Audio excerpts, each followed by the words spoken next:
Uh, Thank you very much. Thank you very much for coming out tonight. It's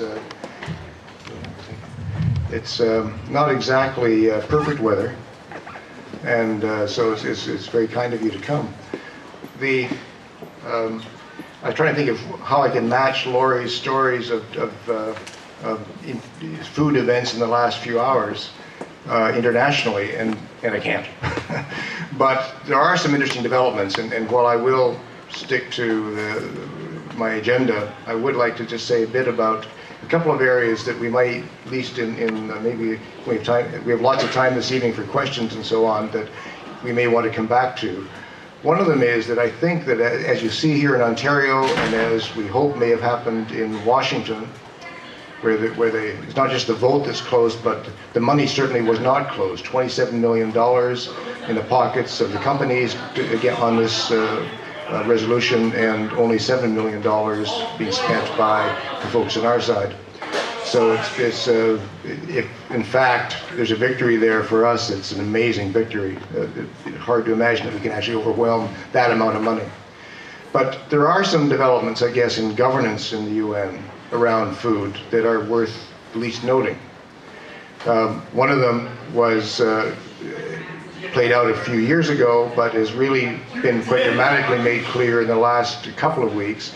In the middle of October, there was a meeting of something called the UN FAO Committee on World Food Security, which you can be forgiven for not having ever heard of.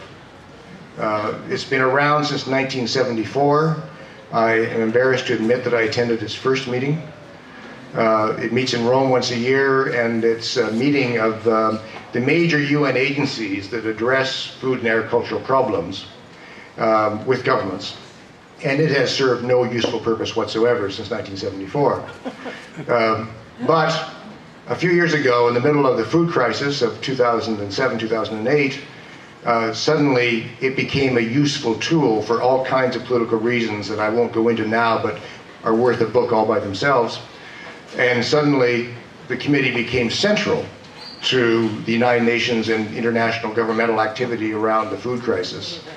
And in the process of making it central, civil society, led by La Via Campesina and peasant organizations around the world, turned it into a totally different kind of UN forum, where suddenly for the first time, farmers can get up in the middle of a meeting equal to the United States government and can intervene in the debate and can propose resolutions and can sit in on all of the committees and subcommittees and working groups and drafting committees and everything else and budget committees of the process and intervene, equal to governments.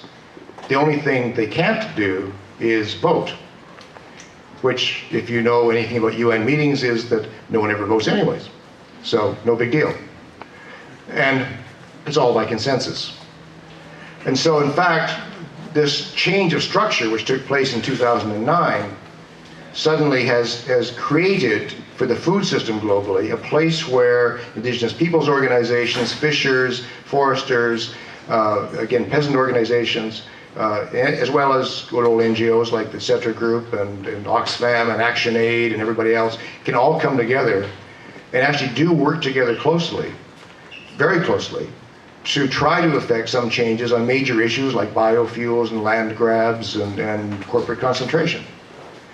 And the surprising thing is that when that structural change took place, the assumption was that, well, the governments will just go home.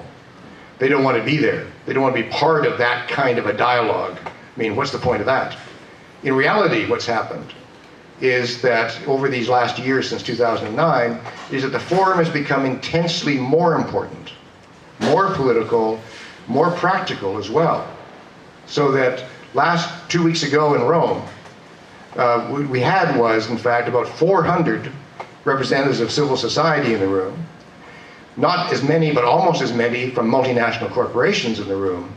All of the 193 governments of the UN system, was all of the UN agencies that could remotely be concerned about food, including the International Atomic Energy Agency, all there because they couldn't afford not to be there. Because the issues on the table are seen as so serious, and because the forum itself has such credibility that everyone has to be present. And the credibility comes most especially from the participation of social movements in the negotiations. I actually sat in rooms where we were debating biofuels, where the resolutions on the table being negotiated by governments had come from La Via Campesina. And where in those negotiations you had the, most amazingly, people shouldn't even admit to this probably, we had the United States government and La Via Campesina on one side, and we had the Canadian government and the European Union on the other side. And everyone said, what's wrong with this scene, kind of, what's happened here? But amazingly interesting processes. So the dynamics at the UN level seem to actually have, in some ways, changed.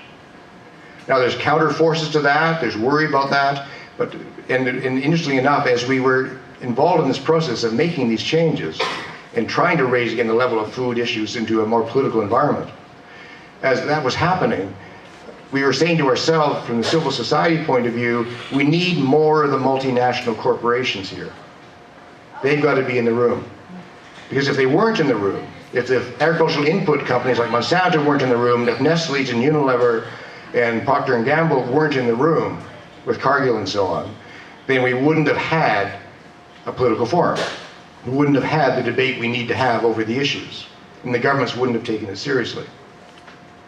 So it's a very interesting change in the dynamics. Suddenly this has become the central pivotal body to debate food and agricultural issues at the United Nations level. I want to say that because while that has gone on, and we've been afraid of, again, counter trends to move it away, and there are some initiatives in that area, something happened on Monday of this week which we found quite astonishing. On Monday this week, the Secretary General of the United Nations tabled a paper for debate in the second committee of the General Assembly of the Economic and Social Council related to our forward plans related to what are called Sustainable Development Goals, the UN strategy from the years 2015 to 2030, basically. And the paper he tabled was titled Agricultural Technologies, Sustainable Agricultural Technologies for this post-Rio time period. Not the most exciting title in the world. We could have done better. But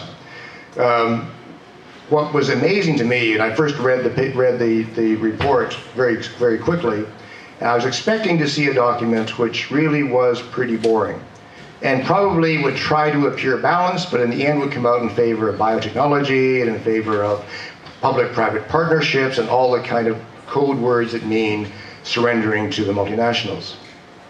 In fact, I was reading on the train coming in from Ottawa this afternoon, more carefully through the report, and it's an amazingly progressive document. Amazingly progressive.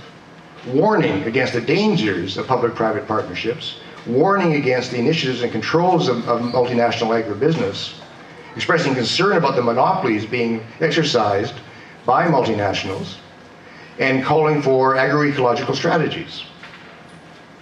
That from the Secretary General of the United Nations. And by the way, citing for all of that is one of his key bases for his arguments, the Committee on Food Security in Rome, the organization that was restructured a few years ago. So that's the document on the table for the negotiations of governments in New York now. And to me, having been around this business since the 1960s, in UN, it makes me feel really, really old all of a sudden. Having been around all that time, to see that transition is intriguing. It is, I think, a sign that there is an insecurity in the world about our food supply. There is, perhaps for the first time, genuine doubt that the industrial food chain can get us out of the mess they've got us in, and that we can in any way actually genuinely respond to climate change. I think that's what's causing this looking around for options, trying to sort out other ways to move. Because it's becoming, I think, palpable that the guys who got us into this can't get us out of it. So I don't want to appear to be too enthusiastic about a couple of UN things, but that put together with things that are happening here in Ontario, things that are happening can't talk about Toronto these days at all. I'll stay away from Toronto entirely. what we hope might be happening in Washington, other things that are actually incredibly exciting that are happening in the Philippines, that are happening in Thailand, that are happening in Bolivia, that are happening in Brazil, that are happening in all kinds of places around the world, actually do give me a sense of hope and optimism about where the food movement can be moving to from where it is now. And it makes me feel very good about it. So let me try to maintain that optimism while I try to talk about corporate concentration and to talk about, I think, positive ways we can move from the situation that concentration has got us into and get ourselves out of it. And I'm going to try to argue two things. One, I'm going to try to argue that the industrial food chain has created, and this won't be a hard sell on this audience, I don't think, has created an impossible situation for food security. But I'm second, and that's not going to surprise you, but I'm secondly going to argue that that concentration has created an environment in which there is no capacity for innovation in the industrial food chain any longer. That they couldn't, under any conditions at this stage, innovate their way out of what they got themselves into, even in the hope of achieving higher profits. That the structures they have created, the kind of cartelization that has happened, the kind of concentration is such that has led to an incapacity to function. So let me try to make those cases with you. And I'll apologize now because I'm going to use a lot of facts and figures. And all I can say to you is that they are on our website, so you'll be able to go back and check why I'm saying those things and what the references are for them. And they are in the two documents, really, that Laurie mentioned. The one's titled, what do we call it? Putting the cartels before the horse, and the farmers and everything else. And the second one is our so-called poster.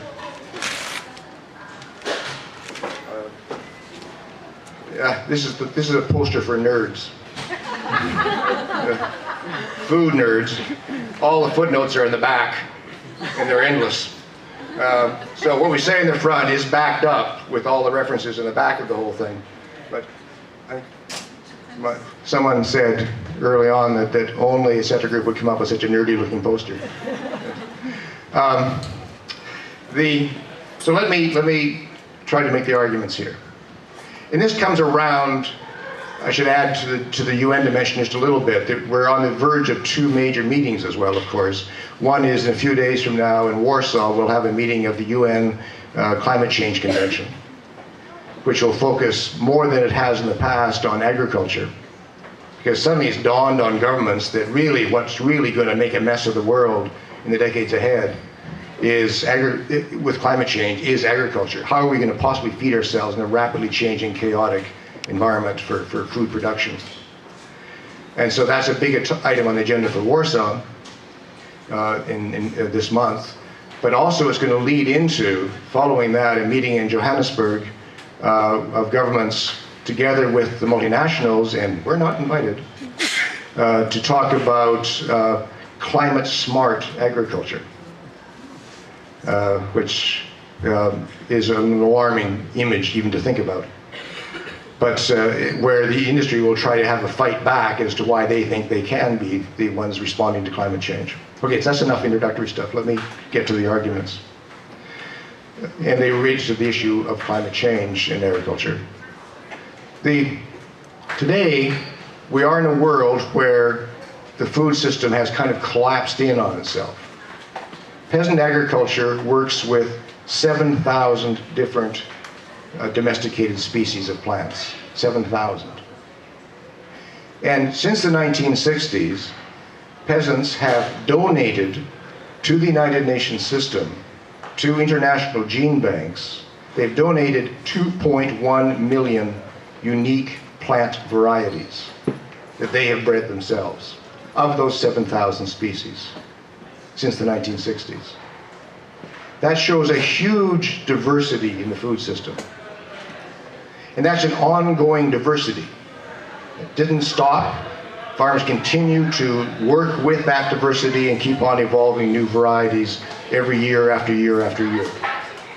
During that same time period, since the 1960s, the industrial food web has taken the 7,000 species and broken them down to about 150 species upon which they do any work of any kind, just 150. But in fact, of those 150 species, almost all of the work is on just 15 species.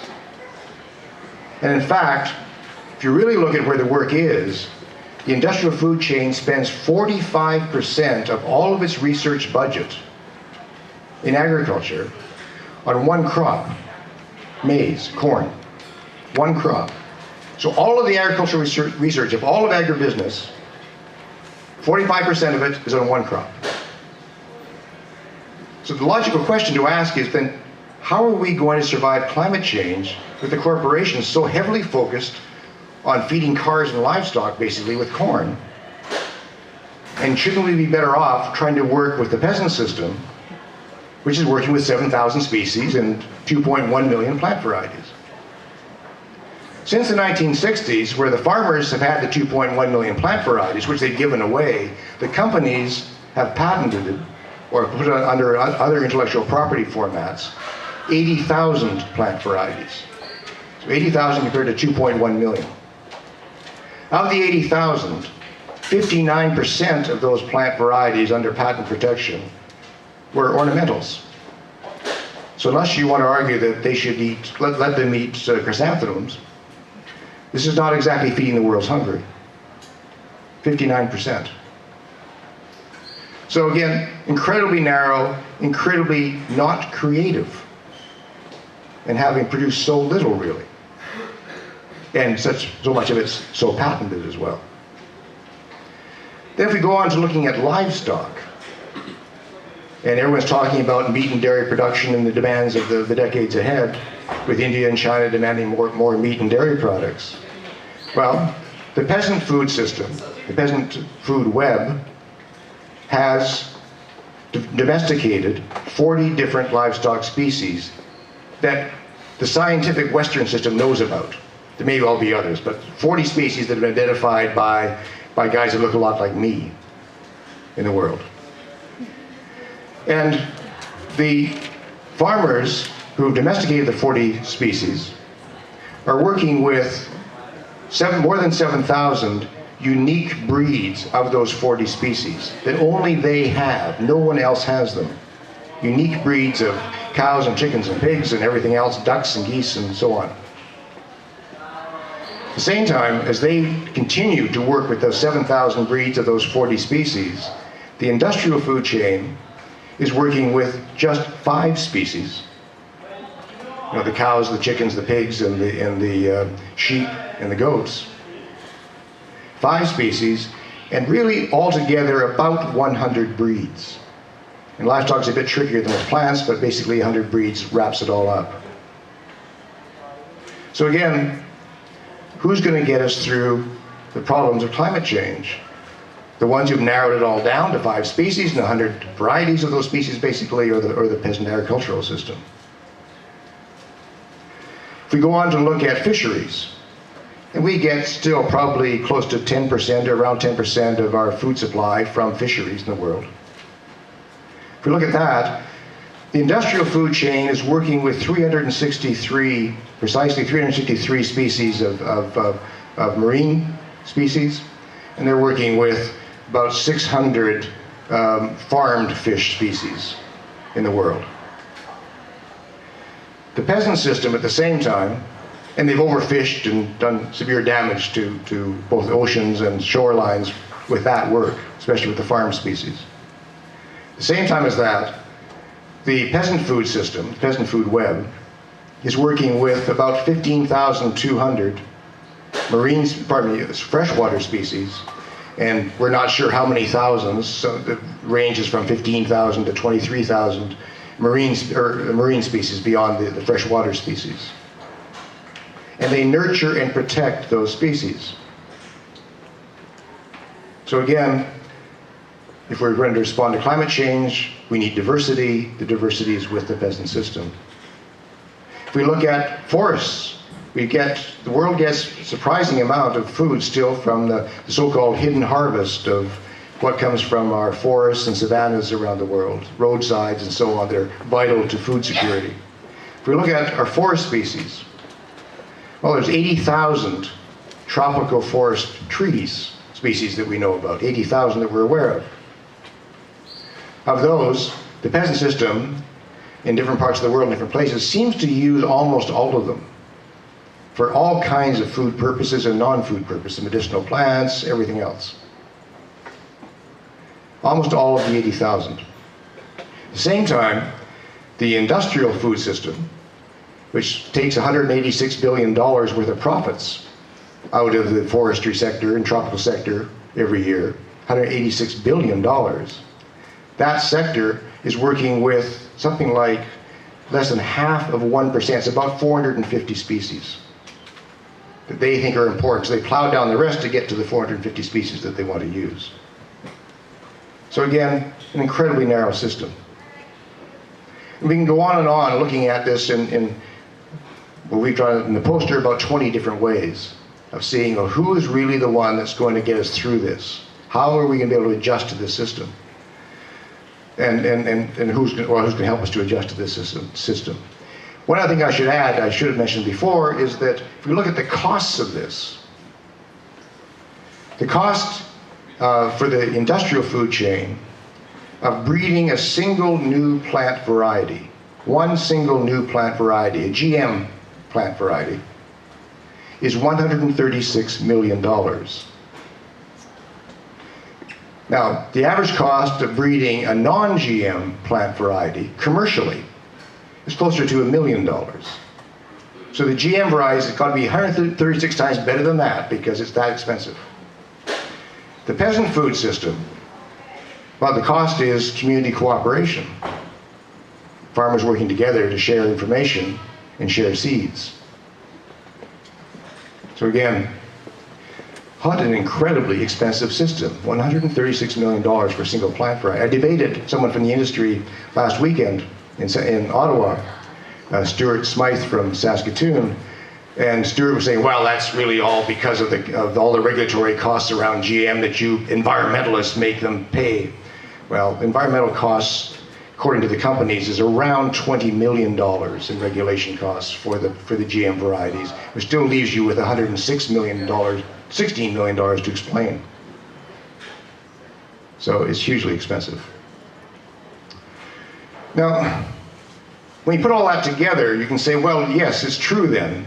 The peasant agriculture will do a better job of feeding us in the future. But what are the transaction costs in all of that? I mean, how do you actually take that diversity of farmers around the world and in some way make it possible for them to share and exchange and communicate in response to climate change? The transaction costs of, what, 640 million farm families, by some estimates, some say more, is just too high. Whereas with the industrial system, at least, it's a handful of companies, so you can communicate easily, you can get things done, you can make policy changes fast, and you can move ahead and adjust to the new threats that we're faced with. Well, that's not true. It's really hard to move the industrial system. Perhaps even almost impossible to move the industrial system in the situation that they're faced with today. The system is caught up in its own sort of relationships among its own small companies that make it difficult for them to adjust. So let me take you through some of the aspects of corporate concentration here. One, of course, is in the case of seeds, which is the first link in the industrial food chain, at least. The seeds are controlled by 3 companies. 3 companies control 54% of all global commercial seed sales. And that's Monsanto, DuPont, and Syngenta. Just those 3 companies. When I first started to get into this work, when we had this Tetra Group first began in 1977, there were 7,000 different seed companies in the world. 7,000. Not one of them had even 1/2% of the global commercial seed market. There wasn't a global seed market at all. Now it's 3 companies with 54%. And those companies have cross-licensed each other for their patents. They say for the benefit of farmers because they're exchanging information. The reality is when they cross-license each other for their patents, no one else can get into the circle. They've sewn it all up and they've got more lawyers than anyone else has. So if you're not part of their patent agreement, you can't get in. So new companies can't break into the system and have an impact. If we look at, go slightly larger than that, we can also talk about really and normally we talk about top 10 companies. So in the case of seeds, if you go as far as beyond the first 3 to the top 10, we're talking about well over 2/3 of global commercial seed sales are controlled by these 10 companies. If we look at it in terms of agricultural chemicals, which is sort of the evil twin of the seed industry, in terms of the pesticide industry, they're very closely related. If we look at crop chemicals, we're seeing a concentration of way over 95% for the top 10 companies. It's really getting very close to 100% control by the top 10 companies. There's been changes even in the last few days. So we see, again, incredibly tight concentration. In the center group, what we often do is we talk about 6 companies. And that seems to us to be the key level of control, at least around the agricultural input side. It's a very core kind of control. And sometime we'll publish a report, we're going to call it the Joy of 6. The top 6 seed companies, let me name the companies. The 6 companies are always the same. It's Monsanto, DuPont, Syngenta, Dow, Bayer, and BASF. Those are the 6. Those 6 companies together control 76% of crop chemicals. They control well over 60% of seeds. And most importantly, those 6 companies together control 75% of all private sector agricultural research globally. Just those 6 companies. So again, how do you adjust? How do you have any flexibility? How do you have any creativity? How do you possibly break out of the structures of that kind of concentration when they're the ones who control all of the things we're going to be able to produce? If you look at livestock, where some of the same companies are also involved, Monsanto and DuPont, and to a lesser degree, Bayer and Syngenta, have also connections to the livestock side of the industry. When you look at it there, the concentration is actually greater. You have, and I don't remember this, I haven't memorized the figures exactly, but it's in the case of poultry, it's 2 companies that control, I think it's something like 56% of poultry sales and poultry genetics. You never get higher than 4 companies that control 2/3 to 3/4, or even sometimes 97%, I believe it is in the case of pigs, of all the genetics related to that species. 2 to 4 companies overwhelmingly dominating, and any potential for that species to evolve or to change because of the patents and because of the concentration of power that they already have. Then, back to the question of can we possibly imagine that we can have a peasant-based system of agriculture around the world, a community-based system of agriculture around the world, that can communicate and cooperate in such a way that we can respond to climate change effectively? And is it true the industrial system can't do that? Well, in the case of the peasant system, they're doing it already. And they've shown an incredible capacity to do it quickly. If we look at the history of the introduction of species around the world, new crops moving from one part of the world to another, what we see is an incredibly rapid ability of peasants to adapt new crops to new conditions, totally new crops. For example, again, maize or corn, which of course comes originally from Mexico, Guatemala area of the world.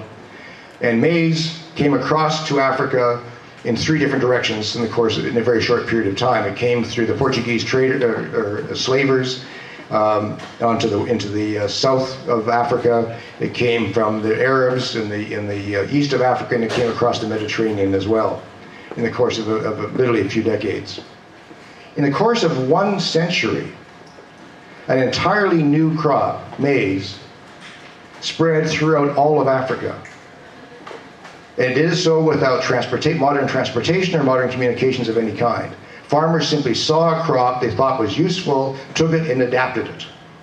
No one pushed it on them. They saw it, grabbed it, used it, exchanged it. And across Africa, in virtually every climatic condition you can imagine in Africa, suddenly that crop became now one where, in countries like in Central Africa, you have several countries whose major staple food is actually corn. Good or bad, it was adapted there by the farmers themselves, and certainly did, and maybe still does, serve a really critical role in terms of their ability to adapt in the future as well. Farmers did that in 1 century. If we look at crops like sweet potatoes, sweet potatoes from the Americas came across the Pacific to Asia. In the course, again, of less than a century, sweet potatoes went from the mangrove swamps to the mountaintops of Papua New Guinea for every climatic condition, went through 600 different language groups to be adapted by all of those communities for their purposes in that new area. Farmers themselves taking it on, seeing its value, doing their own plant breeding, some of them for the leaves, some of them for the roots, as they felt that it was necessary or useful to them, feeding it to their livestock or feeding it for themselves, and using it for medicinal purposes. All adapted in the course of 1 century. I was in a meeting a few months ago where farmers in Bolivia received back from farmers in North India, they're actually originally Tibetan monks, quinoa varieties, which the Bolivian farmers had given to the Tibetan monks a few decades ago. The Tibetan monks returned back to the Bolivian farmers the varieties of quinoa which they had developed themselves for northern India, and I guess throughout the Himalayas. And the farmers in Bolivia, for the first time, had disease resistance and drought resistance varieties they'd never seen before, which they could use and adapt for their own purposes.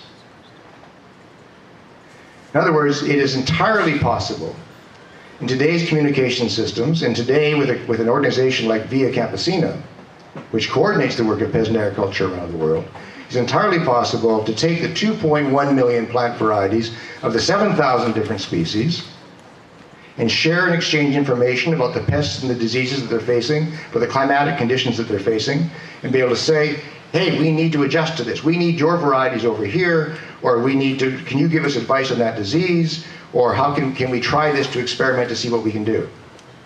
It's entirely possible. In fact, one of the best models for this, if you look at how governments can help this out, is, and you won't hear me say this very often, is the United States government. The United States government, between 1846 and 1929 actually, during that time period, the US government developed a policy, before they even had a Department of Agriculture, of taking seeds from wherever they could, all over the place, gathering them up, and then sending them out to settlers, European settlers mostly, who came to the United States, with little packets saying, try this out, see if it works. By the end of the 1890s, the United States government was sending out free, not patented, free, 20 million packets of seed to American settlers as they moved west across the United States. Every year. 20 million packets of everything. Probably, I would guess, 99% of what they sent out was a total failure. But it was a failure in the size of a meter of land, a square meter of land. No one died because it was a failure, it was simply an experiment. So they found out that in North Dakota they couldn't grow coffee. Bananas weren't doing so well in Washington State, but they also found they could grow wheat varieties and barley varieties and vegetables of different kinds that they never thought they could grow under those conditions. In the course of a single generation, it was possible to provide an amazing diversity of crops, new species, and thousands and millions of perhaps of new varieties throughout the United States. Entirely in a system of farmers receiving the seeds and doing their own plant breeding. So, can we make the peasant system really work? to be a way that we adjust to climate change? Yes, we can. Can the industrial system do it? No, they can't. It used to be, this was common sense. I remember in the 1970s living on the prairies, and both the Manitoba government and the Saskatchewan government did studies on corporate concentration in agriculture. They looked at concentration in farm machinery, concentration in herbicides and insecticides and seeds and everything else. There was no concentration in seeds. It was actually almost an irrelevant part of the studies. But there was huge concentrations they were concerned about in pesticides. And the arguments being used by the federal government in the 1970s, as well as by the two provincial governments, as I recall, was that you can't even allow to have 4 companies to control 50% of the market for broadleaf herbicides or for grass herbicides. Either one of those markets, if you had 4 company concentration above 50%, 2 things happened. One, prices went all sour for the farmers. And secondly, innovation collapsed, because there's no incentive any longer to actually innovate when the companies have that tight oligopolistic control. And the federal report was the same. This federal report, 1977, I think it was on the Royal Commission on Corporate Concentration. You're not likely to see another report like that for some time to come. The Royal Commission on Corporate Concentration had exactly the same conclusions, not just about agriculture, but about the entire industrial sector, saying that if you get to the point of 4 companies with 50% of the market in any geographic area for any products, you lose innovation.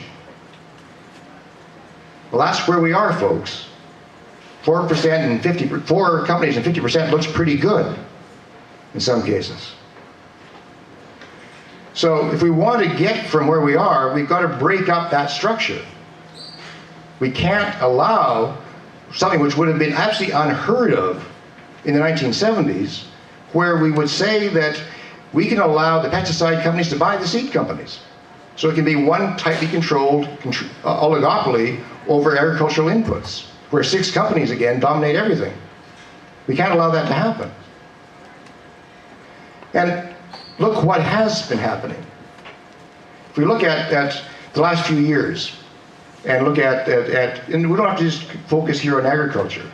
Let's look at this idea that we now have, what's it called now, breakthrough capitalism?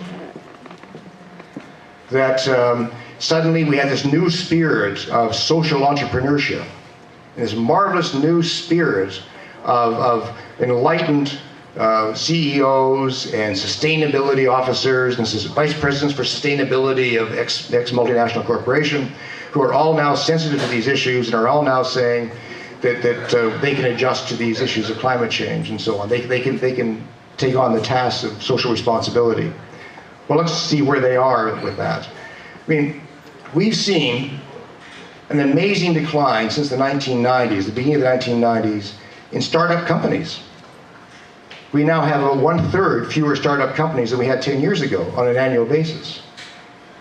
So usually startup companies are equated with technological innovation and new creativity. Well, they're disappearing. We're seeing a rapid decline in venture capital availability for new technologies. It's down also about 1/3 in the last couple of years and dropping steadily. The money isn't there anymore for the venture initiatives. We always hear about it, but in fact the cash isn't really there. We used to think of also startup companies and new ideas as being the companies that would then be able to get us employment. Most employment that's created in North America is created by startup companies. Well, if they're not there anymore, the number of employees has dropped by about 1/3 again since 2007. So per company, there's fewer people involved in those companies even.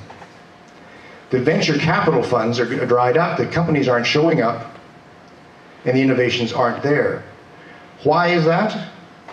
Because we have a concentration in the system, which makes it very hard for any new companies to break in. No matter how good your idea is, whether it's for seeds or whether it's for microcomputers or for microcomputers, why is that an old story?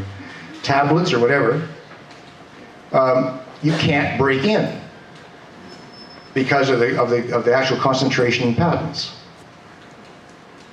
So we've constructed, at that moment in our history, where we most need to be able to move quickly, to respond rapidly to conditions we can't even predict in terms of what's going to happen to food security in the chaos of climate change. At that point, we are least able to be able to respond.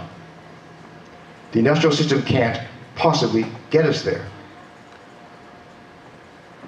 So, then what do we do? Again, well, break up the corporations, yes. Don't allow seed and pesticide companies to be in the same enterprise. Get rid of patent regimes which simply, flatly destroy innovation. It's not a matter of just open source or just a matter of saying let's loosen the justice system in some way. It's simply impossible with the patent controls that they've got, to actually make the changes we need to make in terms of plant breeding or any other area of agricultural research. We need to reinvest in the public sector. We need to encourage more public sector research. And most of all, peasants have got to be at the center of the system. And not like in the bullseye, but at the center in terms of giving the directions. And not because they got studied by somebody, but because they really are giving the directions. And they are the ones who are exchanging the seeds, they are the ones who are exchanging the information, they're the ones that are looking at livestock breeds, they're the ones that are looking at all the options in the marketplace and looking at what they really need to have. It's possible to do, and I can be really optimistic about how we could respond to climate change. I can actually be quite sanguine about the fact, sanguine is maybe a bit too much, but I can feel confident that we can get our planet through the crisis we're about to face with climate change, where we're going to see 2% at least declines in every crop in yield per decade throughout this century at least. And that's the conservative estimate. That's the most conservative estimate. We can do that. But we've got to get rid of this industrial food chain. We've got to empower the peasant system. I remember, and I have to apologize for those who've heard me say this before, but it's been 50 years exactly. In June of this year, it was 50 years since what was actually the Second World Food Congress took place. June 1963 in Washington, D.C. The world's first food congress had been convened by Franklin Roosevelt in 1943 in Virginia, during World War II, when he called for a world free from hunger, and set in motion what eventually played out in Quebec City in 1945 with the creation of the UN Food and Agriculture Organization. Roosevelt began that in 43.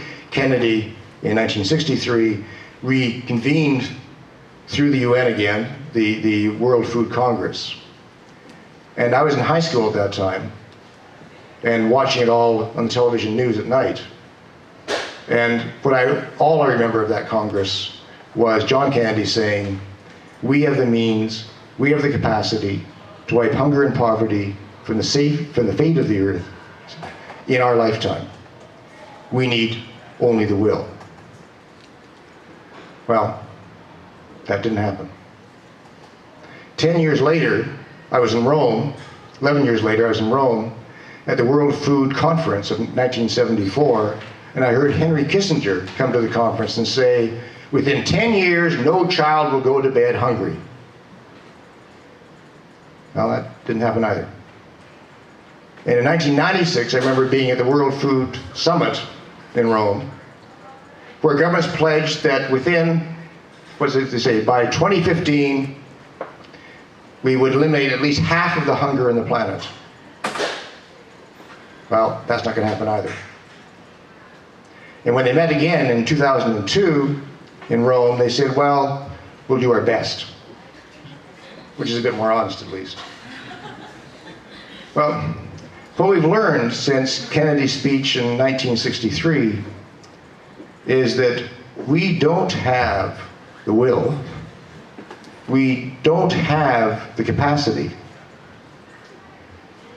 And peasants around the world, whether they're fishers, indigenous peoples, foresters, farmers, Peasants do have the will.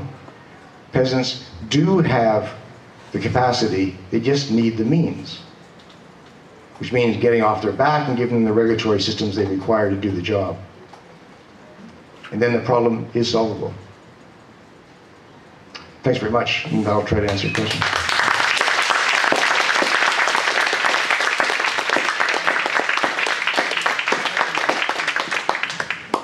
Thank you so much, Pat. Is this one working? Yeah. Anyone who's not really working? Yeah, it's working. Yeah? Okay.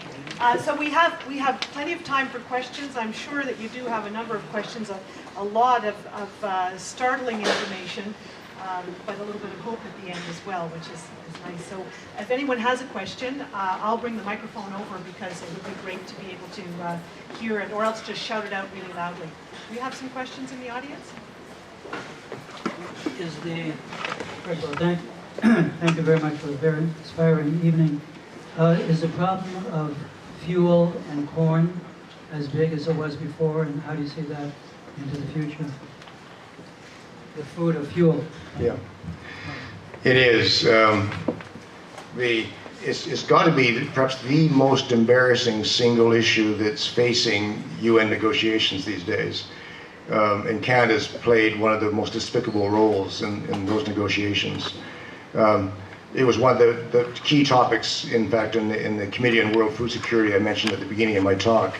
I think the estimate now is that about 11% of the corn crop is used for agricultural fuels, or agrofuels or biofuels, about 11%. If you get into other crops, some people say that the figure of the diversion from food to fuel is as high as 20%. I'm not quite sure how high the figure really is, but it's serious. What's astonishing in the actual negotiations is that the European Union and the United States heavily, of course, in Canada too, heavily subsidize biofuels. They wouldn't exist if it weren't for the subsidies from our governments, and they don't work. And when you sit down with the negotiators in Rome, they know they don't work. They're actually literally blushing sometimes in the meetings because they have to defend it. They're trapped into their subsidies. They can't stop the subsidies overnight without causing huge disruptions in the Midwest United States and also in Europe, so they maintain them. But it's one of those rare moments where you really know the person across from you is lying, and they feel bad about it as well. But it is so absurd that it goes on. And we couldn't in Rome get anything more than a certain cautionary little comment about how we need to review the problem of biofuels and be careful and so on. Canada didn't even want us to say there was a problem with biofuels. Canada didn't even want to suggest it as anything but a positive. Canada actually wanted us to say that biofuels could be one of the options that would help developing countries feed themselves down the road, which is kind of hard to imagine. And even the Secretary General, when his report came out this Monday, talks about the problem of biofuels. So it's really that the European Union and North America and Argentina, and to a lesser degree Brazil in some ways, actually block any movement on that issue. I would guess if we look down the road a few years, the problem is going to diminish. I think, not in the immediate future, but down the road, because it becomes so unbearable for everybody. If they can get out of the subsidies, they probably will. The threat, of course, is that we have the absurdity of governments saying to us in Rome and in New York even, saying to us that, well, yes, we realize that this first generation of biofuels hasn't really worked out. But don't worry, there's a second generation or a third generation that are coming down the track, and they're going to solve the problems. We're going to grow algae on ponds or in deserts, or we're going to do something else with funguses, or we're going to do something else with something else, using synthetic biology techniques to make sure that we can feed people and take care of our fuel needs as well. And I find it astonishing to think in just ethical terms, that you can actually have a world in which there are 842 million hungry people tonight, and we know that perhaps 20% of our food supply is being diverted into fuels for cars, and we know it's increasing prices as well around the world for those who still are importing food. And governments are saying to us, well, sound science shows or there's scientific evidence to show us that down the road in another generation of technologies will solve the problem. So, you know, lunch is going to be late for 842 million people. Really, really, really late. And governments are simply just lying. It's astonishing. I don't know if I answered your question. Yes, very good. I'm going to get undressed as we talk here. Thank you, Pat. Just incredible clarity and detail at once. Could you speak up a little bit, please? Yes, I wonder if you could say something about land tenure. What kinds of, well, there's the land grab issue and so on, but more positively also, what kinds of tenure arrangements do you see as possible, as perhaps coming forward out of the social movements, experiments, initiatives? You know, Harriet, I bet you know a lot more about that than I do. I'm sure you do. But I think the key word you've got is experimentation, because there is tremendous experimentation going on as we look at, as peasant organizations look at ways to approach it, and how, you know, and again, it's part of the debate that's still carrying on in the UN. One of the successes of the Committee on Food Security initially was to get, this is going to sound bad to you, but what we've got is a voluntary guidelines for, what's it called, land, I can't remember the proper word for it. It's not called land grabs, because that's a little impolite. Acquisitions. Not acquisitions either, but land, is it investment? No, it's not investment. Is it investment? Anyway, it's land grabs, let's just say it. But it's called voluntary guidelines. And it's, what's interesting about that is it was agreed to by consensus in FAO, and they are monitoring those guidelines quite closely. And whereas peasant organizations a few years ago would have said, what that kind of nonsense is that? Voluntary guidelines. I mean, you know, we want legally binding commitments here from governments. In fact, the voluntary guidelines are working. It seems so far rather well, because of the reporting requirements, and because it was such a bloody battle to get them in the first place. Governments invested so much in the battle that they now do take the monitoring of them as being important. And because there's an annual meeting of the Committee on Food Security with the farmers there who are saying, so what's happened, folks? It actually has had some impact. So I'm not really answering your question, because I really don't know the range of options that are being explored, but it is a major area of discussion, and I'm glad at least at some levels the international framework for the discussion has gotten somewhat better.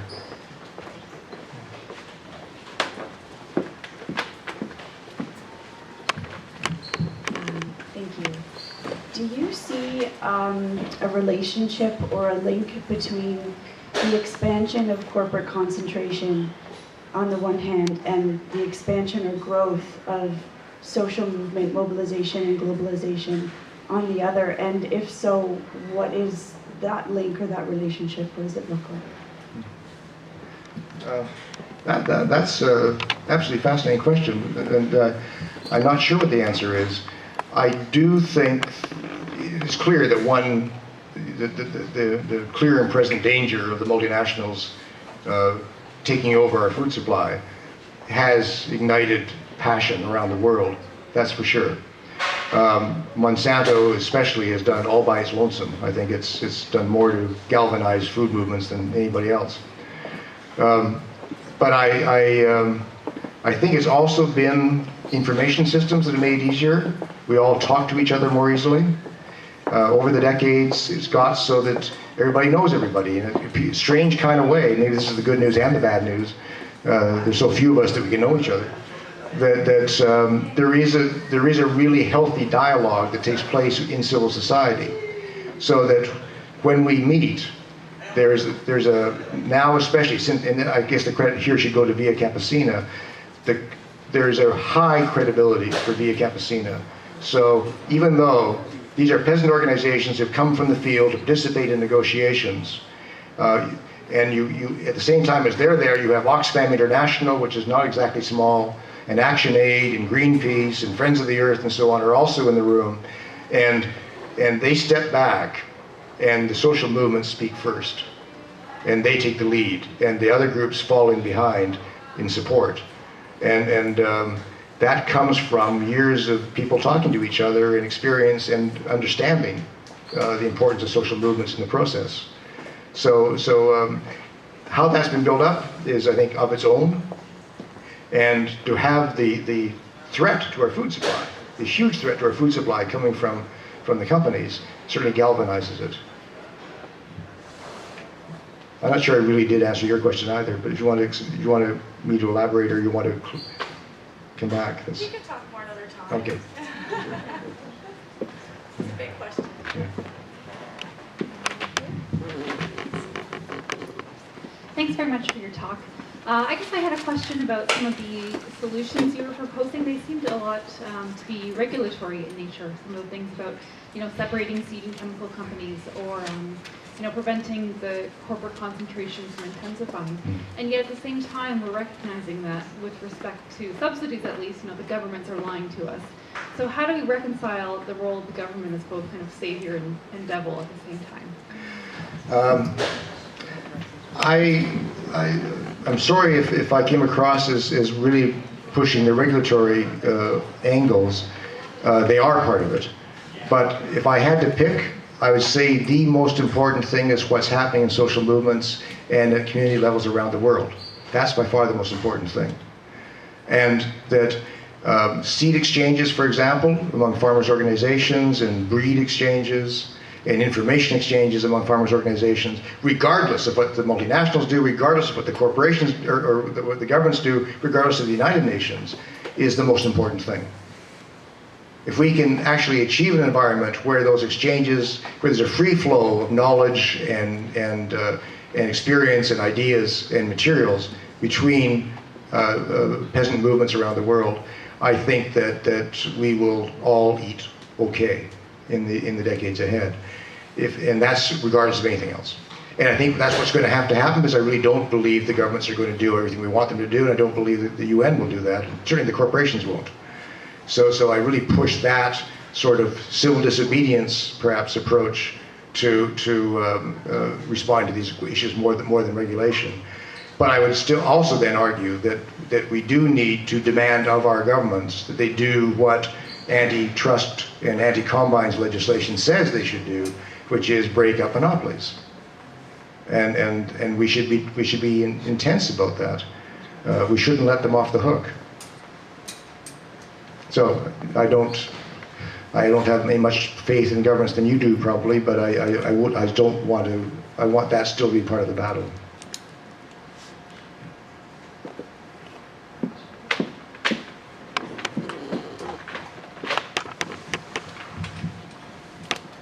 Thanks very much for your talk. I really appreciate the focus on the peasants. I honestly didn't know there were still like 640 million peasant families in the world. I'm just wondering, what does putting peasants in the center mean in the Canadian context? Do we have peasants in Canada? What's the relation between the peasantry and local food movements?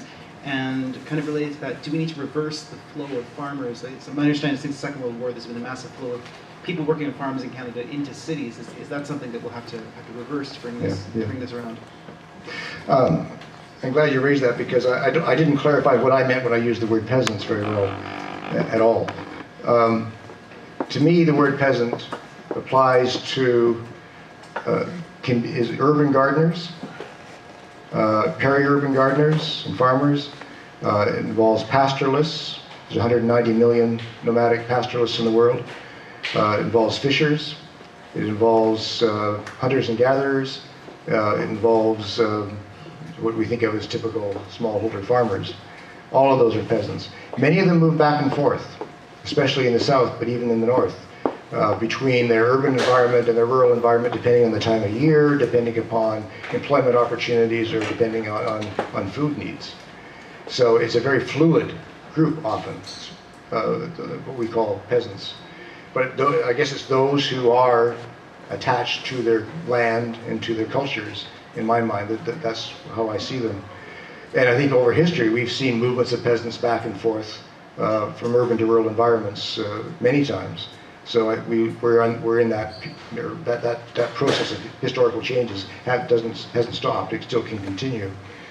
In Canada, it's in my mind, it's still those who are able to fish. It's still Indigenous communities. It's still all the members of the National Farmers Union and all of their associates and in the world who do have that grounded feeling about the world they live in and their responsibilities and to produce food and to share food. So to me, it's a very wide definition.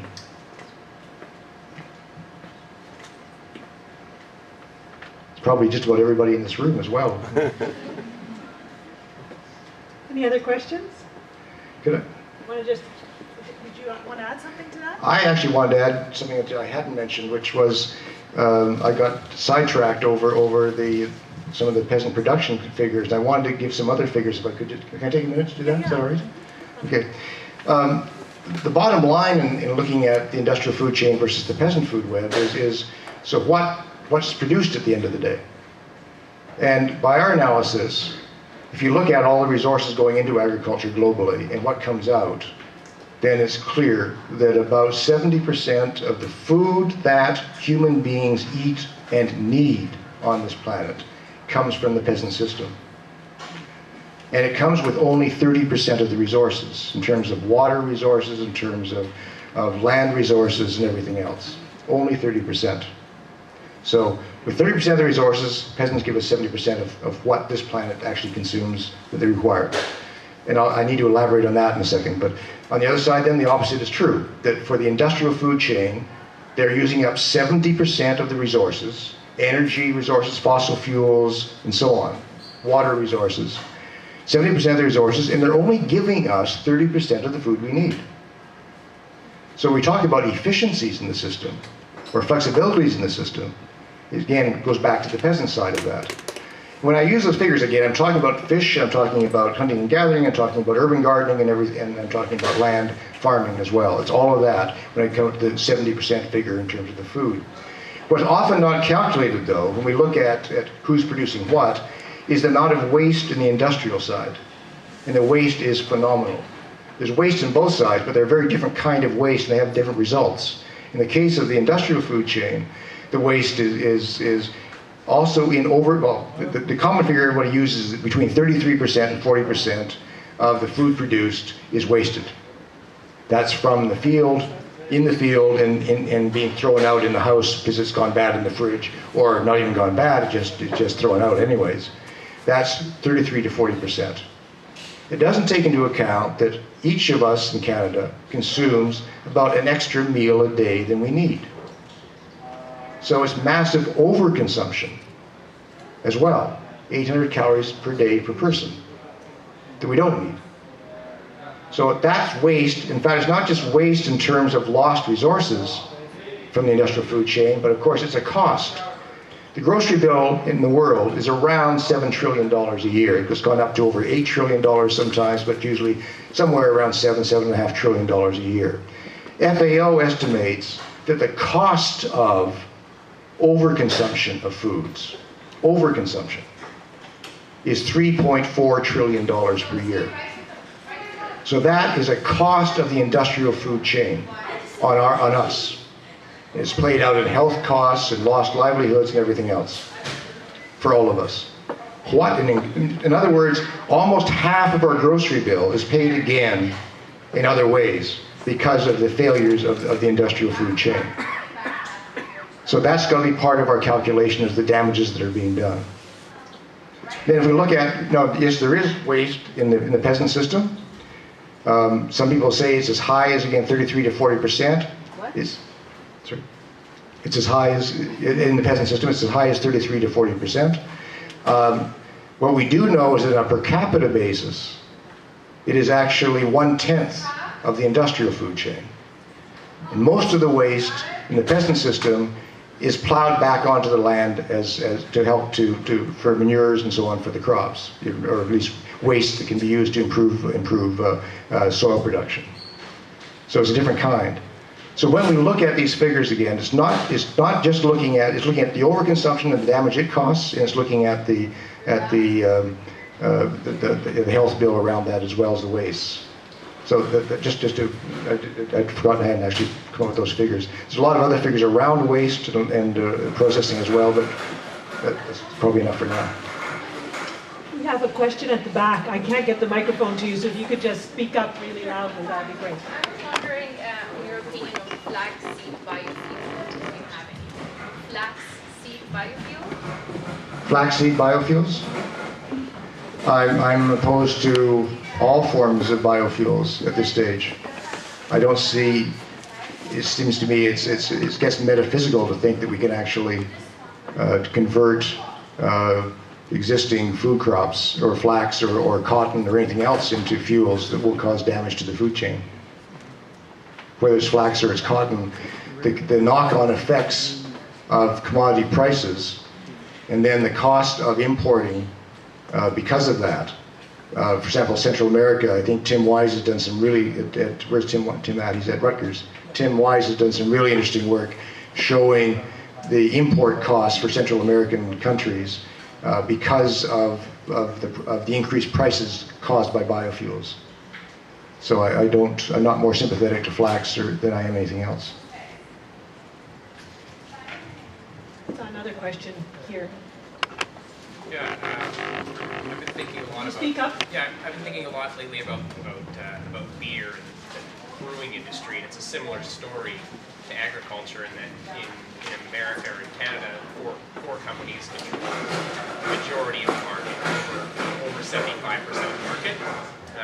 But in recent years, there's kind of been this surge of smaller. Sorry, I think a lot of us aren't hearing. Perhaps you want to come up and use the microphone. But you got my attention with beer. That in recent years, there's been a huge surge in small, like craft producers that are kind of taking the market back in a sense. You know, their percentage of the market is growing exponentially every year, and I think a big part of that has been due to consumer awareness. People are kind of more concerned about what they're drinking and want more from it. I don't know if there's any parallels to the agricultural industry, and if there's any hope for kind of that small private innovation. I know that was kind of against your thesis that there's that oligopoly is kind of stifling that innovation. But do you think that there's like a possibility, or what potential there is for kind of that small scale innovation in the agricultural industry? Yeah. Well, my heart was broken when Sleeman's was bought out. But I'm not sure it's true that there's that. I mean, certainly there was the microbrewery, craft breweries thing was a very innovative and creative move, but they all got bought. Right. So you had, what was it, in the 1970s in the United States, I don't know Canadian parallel figures, but the Americans had something like 25 brewing companies, significant brewing companies that produced about 50 brands or 50 labels. And now we have 2 companies that produce 3,000 labels in the United States. So so what we've got is a great diversity of labels and quirky microbreweries, all owned by the 2 companies. Not all, but a huge number of them owned by the 2 companies. And really, I think that the creative genius is now into the label design. It's not into the honey ale, the green one at March 17th, and the red one at some other time of the year, or whatever it is that they do with these things. I think that the real creativity has gone out. It's interesting because it applies to the whole system. Companies have discovered, because of corporate concentration, that instead of doing private research, do public relations, because it's much more useful. All you do is, instead of putting that money into research, which may fail, in fact, good research fails almost all the time, instead of investing in that, and you don't need to because you got an oligopoly already, what you do is you put it into advertising to say that the latest app for your cell phone is wonderful, which is nothing, or to say that the latest app for your oat crop is great. And so the companies are advertising like crazy about their innovative capacity, but they aren't actually doing it. And the brewery industry is probably the perfect example of that, of an industry which sounds like it's just amazingly dynamic and full of all these wonderful, neat things, and people are brewing in the basement and stuff, and in fact, it's 2 companies.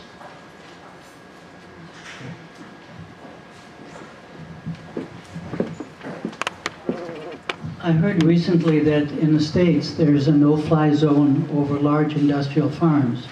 Have you heard anything about that? No, that's. It's something to do. I think that would pretty well. California will have to secede. I mean, it's how do they get across? No, that's what I've heard. I did a little bit of research, and some of the states do have some regulations around that. I'm not sure how extensive it is, but it's not a good sign of the times. No, I guess what you mean really is for private aircraft, not for commercial airlines, but you're saying private aircraft. That, well, I could imagine, yeah. I mean, it would be nice if then all the crop dusters wouldn't do that stuff. That would be great if it applied. That's interesting. I'd like to look into that. Thank you. Other than seed sharing, feeding people from the waste of the industry, and so on, I'm sure you've heard about dashes in Russia that the government paid for so that everyone could have a garden in their property. How can our government fund that, or how can the people make that happen? Yeah. Well, just about the only good news around climate change negotiations is the so-called C40, which is now with C150, I think. The cities that have come together to try to do something practical themselves, and that applies to what you're saying, because I think frankly the real changes are going to take place in communities. That's where it's going to happen, and so it's changing municipal governments. Might want to think about that here in Toronto, and it's making the policy changes for the Toronto Food Council changes that can make people, you can grow food in every vacant lot, in every boulevard, in every schoolyard, in every park, in every rooftop, in every windowsill. All that kind of thing needs to be done, and that's this kind of stuff that that Mr. Harper will not get around to somehow, I don't think. And it may not even happen at the provincial level, but it can certainly happen at the municipal level. And that also applies not just for the food system, but for climate change. I mean, this is the place to fight. I used to joke that I wanted to be mayor of the global village. But the reality is the global village is Toronto. The global village is in communities within Toronto. And that this is the battleground. So, in terms of the policy changes to grow food everywhere, where would I find out about those meetings? Wayne, where are you? Well, it's actually a great question, because we have a proposal going forward to City Council next week to create a Toronto agricultural program that would look into how to link farmers with land in the city and land and space. So this has already gone to committee, Parks and Environment Committee, got unanimously endorsed there, and is moving on through council. So there's a lot of support actually at the city for this proposal, and you can talk to me about it later. Yeah. But I've got to add that where's Wayne? Where are you hiding, Wayne? Okay, Wayne Roberts has got a book out. The title is The No-Nonsense Guide to Food Security? World Food. Which I've read, and I think it's absolutely brilliant, and I recommend everybody read it. But it's a practical, down-to-earth way of looking at our food system and what can be done. It's a positive book. And I'd also recommend Diana Bronson's here. Diana, wave or something. Diana is the head of Food Secure Canada. Food Secure Canada is, without a doubt, the most exciting national food initiative there is on this planet. Woo! Absolutely. And it's the innovative core that other countries are trying to model and follow, and they should. And it's the best network system I know in the world for getting these things, communities and country, talking to each other in a really creative and exciting way. So, I mean, there's really great things happening here. So if I may, since I can't but give such a great introduction and not take advantage of it. That was your cue. I do have some copies of this. It's called Resetting the Table. It's People's Food Policies. So it's an exercise that took about 3 years. 3,500 people from all across Canada and all walks of life who wrote up together what a people's food policy should look like. So this is what Foods Care Canada advocates for. You can go to our website, foodscarecanada.org, and download it. If you don't want to pick it up from me, I've got about 10 copies with me. I'd be happy to unload them from my suitcase. So, thank you. I have a question. In 2006, the United Nations issued the Livestock Long Shadow Report. Along with that, they issued a pretty strong statement which says a global shift towards a vegan diet is vital to avoid the worst impact of global warming, hunger, and fuel crisis. And since then, global population has gone up. I think back then we had less than 5 billion people. Now we have 7.2. And by 2050, it's estimated that we will have over 9 billion people. And also, since then, lots of science has indicated that animal agriculture is the worst culprit for various kinds of pollution and freshwater crisis and so on and so forth. But it seems to me that United Nations has taken a step back, not wanting to be so upfront to ask people to think about their food choice. They seem to just tell people to maybe go for Meatless Monday, that kind of thing. Do you know why? Is it because of the lack of mass appeal, political pressure, and so on? Just 2006, you're right, that's when the report came out, as I recall, but that was 7 years ago, and we had about 7 billion people then. We have 7.2 billion people now, just to be clear. But and I'd also say that this is all negative sounding, but the report wasn't particularly accurate in terms of the long shadow of livestock. It was pointing to a real problem which does exist, but I think there's been a lot of nuance to that since then, and the points that are most interesting, I think, are around peasant livestock production compared to industrial systems of production of livestock, which shows that the peasant system is far more responsive and far less polluting, far less polluting than the industrial livestock system. So there's been debate around that, which may have muffled some of the global discussion that we should be hearing.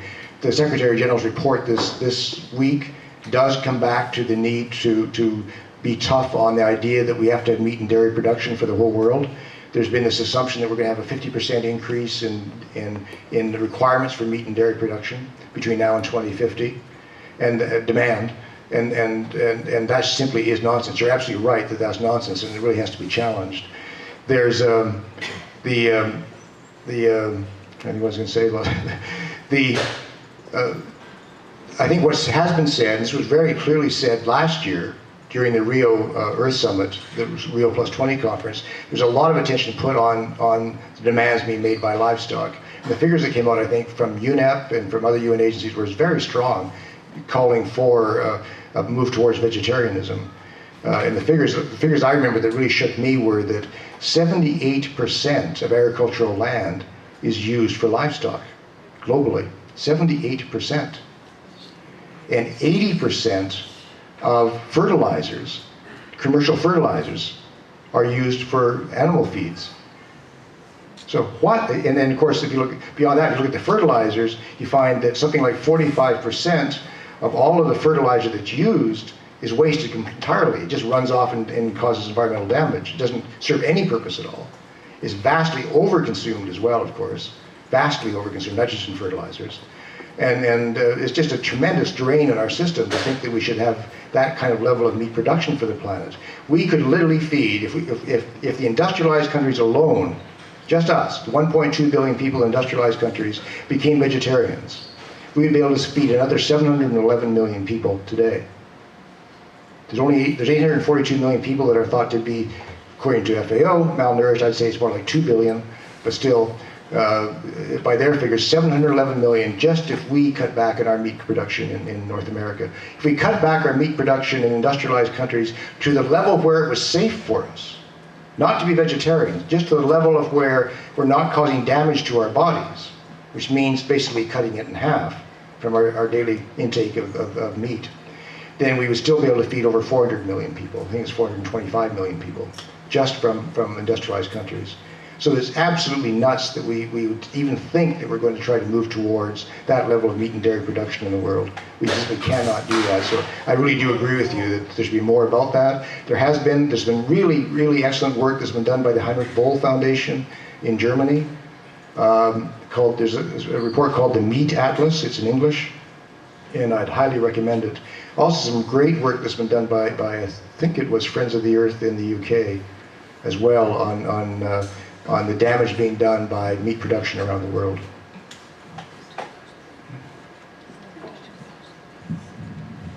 I was just wondering, in Canada recently, GE alfalfa was approved for planting, and that's really raised alarm bells in my head. And I was wondering what you saw as a future of the GE industry and the impact of GE contamination to peasant farmers. I honestly don't know. Half the time, Wayne Roberts and I were talking about this before this meeting, that half the time I think we're about to win, and half the time I think we've lost. And I go back and forth on that. What is clear is that the industry itself is getting somewhat desperate, and they're getting quite vicious in how they're fighting back. So that's usually a sign. I mean, that viciousness is usually a sign again that they feel like they're losing. But and it is an amazing system. I mean, again, this sorry to harp on it, but I'm just astonished to see Ban Ki-moon, as Secretary General of the United Nations, actually attacking the biotech industry. But he does, because he said, nothing much has come out of it, which is exactly right. We've got an industry which, even after almost 20 years, has only got basically cotton, canola, corn, and soybeans to its credit, which is still stuck in producing nothing but herbicide-tolerant plant varieties, which still can't break out of a handful of countries to get its stuff into the marketplace, which cannot, despite spending, I've heard different estimates of $12 billion or $16 billion in public relations to try to win the battle over GM, and they can't do it, is a sign of an industry which should be on its deathbed. You just look at the geopolitics of someone spending, let's say $12, $15 billion in a campaign to get your point across, to win, up against us with our resources, and they can't win. It means they haven't got a case. It means that they really can't make the arguments. They can't show value for what they're doing. And so in those moments I think to myself, hey, we're going to win this. Other times when I see still those resources there, and their relentless desperation to succeed, and they're pushed now towards Terminator seeds again. One more time, we're going to have a battle in the next year over Terminator that's going to play out in Korea a year from now, and it's going to be vicious. And the industry really wants Terminator seeds to guarantee their market. If they get that, then they will have won, but we'll see. Before I ask my question, this will be a small question. Are you the person who actually invented the term Terminator?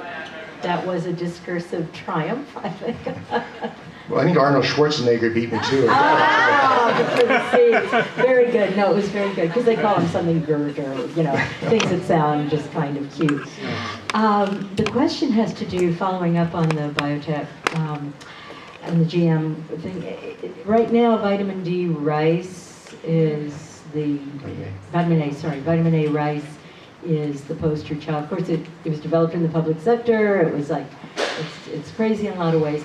But it seems to be used, at least for propaganda purposes, for a new wave of biotech innovations that are about biofortification and micronutrients. Is there any actual research that's had some success or implementation?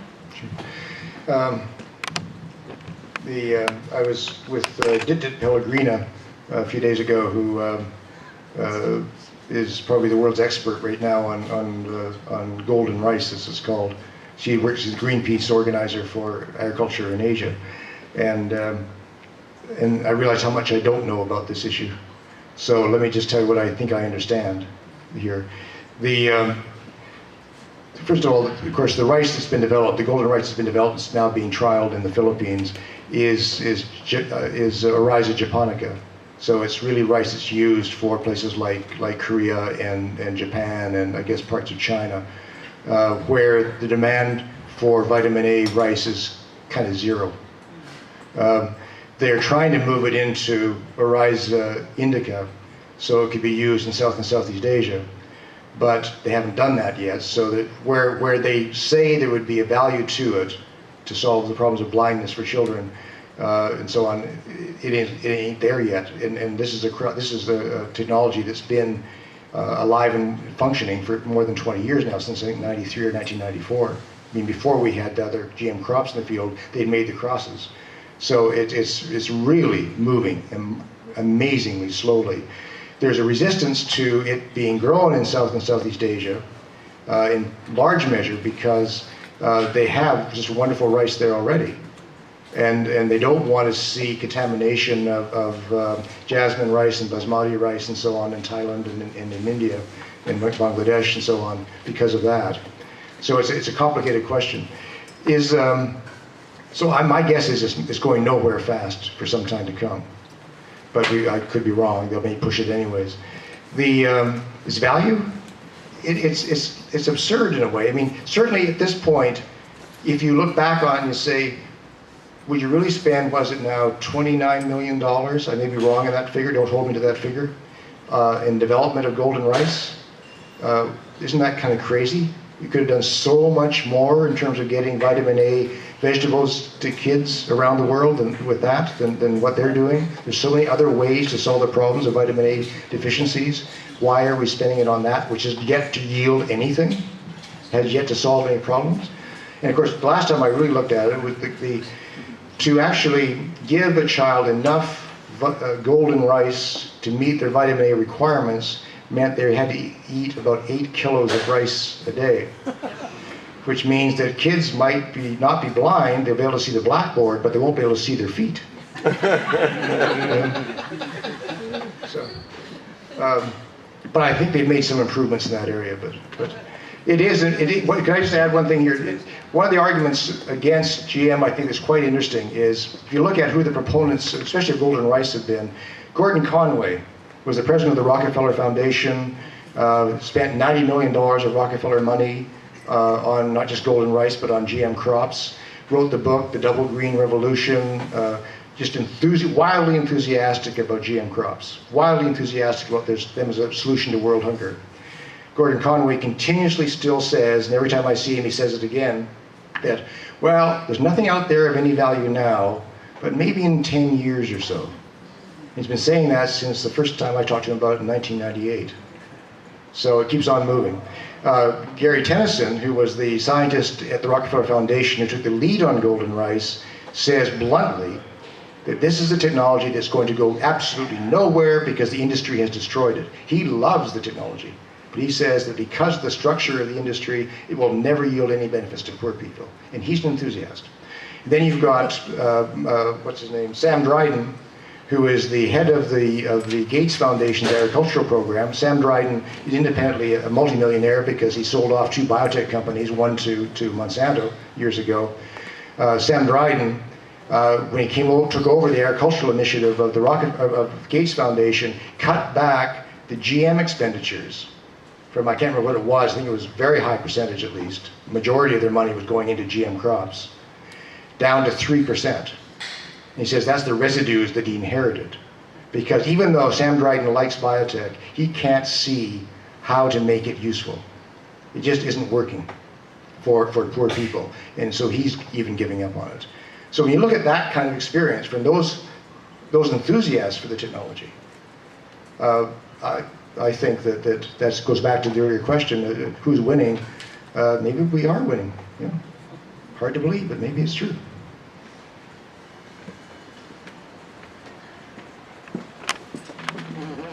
Thanks, Pat. That was great. Just wondering about how you feel nutrition is driving the system. You talked a bit about overconsumption, and also I think one of the largest trends in the consumer population who are aware and want to start making a change in the food system is what's good for them personally. So we've seen the quinoa, the explosion in that recently, and all of the different supply chain impacts along the way. So just interested into your thoughts on how nutrition's driving the system and how there could be greater transparency of the impacts of that. There's really been, I think, an impressive increase in the amount of discussion about nutrition and how important it is. It used to be absolutely irrelevant. I mean, almost all plant breeding until the last few years that was done without any attention whatsoever to the nutritional quality of the plant for consumption, except for when it was for livestock feeds. When it was for livestock feeds, everyone's very concerned about exactly the amino acids and everything else kind of that's all the vitamins that might be tied up in what the cow's going to eat. But what we got to eat, no one cared. So it's just been, in fact, plant breeding companies didn't even have the facilities to test nutritional qualities. None of them. There's a test of over 100 companies a few years ago that were involved in any level of plant breeding in different parts of the world. Not one of them had the capacity to test for nutrition. So it's gone from that stage to where I do think it's being taken as a serious issue. And I think we've got to give credit to some parts of the UN, including UNICEF and WHO, for saying this has got to be taken more seriously. And so now even the Committee on World Food Security is now the Committee on World Food Security and Nutrition. And it's built into the psyche of everybody to work on it. But your key point, I think, still is about what we do ourselves about it. And that is where it comes back to again. The companies aren't going to be able to do it. Isn't it? Again, it's kind of fascinating. I was in a meeting with what's his name? The guy, the president of Loblaws, Galen Weston, young Galen, as they call him, and who was talking about how hard it was to reduce salt in soups and to reduce in canned soups and to reduce sugar in different products. And he was trying and trying and trying. Well, the whole industry, here we've got this multinational, $7 trillion a year industry that can't seem to figure it out. And yeah, it's ridiculous. It's just nuts. And yet and of course they can't figure it out because they need them as preservatives, and they also can't possibly replace them because it's far too expensive to actually put in things that taste good into those products. So they just got to dump on the sugar and dump on the salt. And they can't get themselves out of the trap they're in. Was it the figure? 154,000 people die every year from fizzy soft drinks. That's the World Health Organization's figure. 154,000 people a year. And the companies can't help themselves. They can't get themselves out of it. So it's back to us again. They won't get us there. Would you like to ask a question? I can yell, I think. Okay. My understanding is, correct me if I'm wrong, that peasant agricultural systems are labor intensive. Yet we see that people are moving off the farm, they're moving into urban centers. What if people just don't want to grow food? Sure. People are being pushed off farms in Canada because they can't afford to stay on the farm, not because they don't want to be on the farms necessarily. A huge number of them are shoved off because of the costs, inheritance costs, the cost of equipment, the high risk involved in that. That's also true in Europe. But I won't. So I think that's a big part of what we have to bear in mind. But I also would agree with you that if you're going to try to convince anybody in Africa who is trying to take care of 2 acres of land or 2 hectares of land without a tractor or even a mule, then that's painful labor. And that's not the way for the world to be. So we do need to have more support for levels of production and security of production and safety of production that make them possible for them to stay in the land. They don't want to leave the land. Land is in many ways the best place for them. But there's all kinds of farmer cooperative systems, machinery exchange systems, support systems that could still make the work less laborious and better for, and still give them a return on the land so they can stay on the land. It's not automatic that because you say you want to have peasant production on the land that you're condemning them to live as they did 10,000 years ago. That's not the case. And that's showing up, I think, around the world, example after example of how farmers have come together to change their system, so that's avoided. But labor is an important part of this as well. They estimate now that for every 67 hectares of land that are part of a monoculture, you get one job. One job for every 67 hectares of land. For a multi-crop system of production, you get one job for every 8 hectares of land. So it's more than 8 times better in terms of global employment. So you don't want to lose that either. You want to encourage that level of livelihoods in rural areas. I think it's doable. We don't have to condemn people to arduous lives. I was thinking that a lot what you're talking about is a particular kind of property rights, a particular version of ownership, right, which leads to this intensive concentration. Are you also seeing a resilience in the alternative kinds of property, which you talk about a little bit, the seeds being exchanged and that kind of thing? But is it like the beer companies that get sucked up, or is there a way that they're actually resistant? Co-op ownership, common property, that kind of thing? Sure, yes. I mean, and some of them I've even seen involving working with small companies to achieve those goals, which can be done. I mean, where you have a liaison between trawlers and small fishing boats and processing plants on shore and so on, where the processing plant is a cooperative. But some of the vessels, some of the fishing is done by either cooperatives or done by independent, sometimes small companies. There's lots of, and abattoirs the same way and so on, there's lots of combinations of relationships that can all be explored and are explored. I mean, they all exist out there already. It's a matter of often creating the kind of system of regulations in the country that allow that to exist, that allow the small little abattoir to be there, and allow the farmers who put their livestock into that abattoir to be able to sell them in the market down the road, and let them get them down the road as well. So there's those barriers, which are physical barriers, phytosanitary barriers, other sort of rules and regulations and health and so on, that sometimes are there simply to stop them from being able to do it. And most regulation in developing countries, and an awful lot of it here in Canada, is regulation which is there to protect the interests of the biggest companies, because they're the only ones who can afford to meet that standard of regulation, and to make it hard for small enterprises or farmers' cooperatives to work. If we take away those barriers, without taking away safety, or take away the barriers, then you could have a lot more cooperative production. Seed exchanges is simply one great example of that, where it's routinely done. If you go to villages in Mali or Papua New Guinea or in Guinea-Bissau, you find community seed banks where the farmers are pooling their seeds together and are taking them out like a library loan, literally, every year to if they need to grow seed. Then they bring back seed at the end of the year and put them back into the library again. And that works extremely well. We're getting close to 9 o'clock, so I think we'll probably wrap it up there. I'd like to thank you so much, Pat, for coming to Toronto and sharing a little bit of your incredible wealth of knowledge with us. It's fantastic how you're able to answer such a wide range of questions with so much fantastic information on an essential topic. So thank you very much for coming. Really appreciate it. Thank you very much for coming.